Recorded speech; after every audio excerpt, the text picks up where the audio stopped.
V-Bike. One pa lang daw, kusga na daw kaayos. Ayan mga pari ko, itatry ni Sir Richard ang ating V-Bike Oxy V8S. Kita nyo naman meron tong rear suspension mga pari ko. So yan ang pinagkaiba niya sa ating unang version na V-Bike Oxy V8.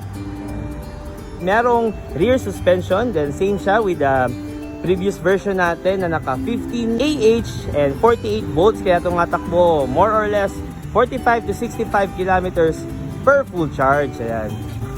So kompleto sa lights dahil meron itong headlight, tail light, brake light at signal light. At saka subukan natin ang horn. Ayun. Ayos ba sir? Sir Richard? Ayos. So that is our V-Bike. One pa lang daw, kusga na daw kaayos. Sa pedal assist sir, no? Tama? Thank you Sir Richard ha. Ayan. So yan mga pare ko, pauwi na si Sir Richard Davao to Panabo. So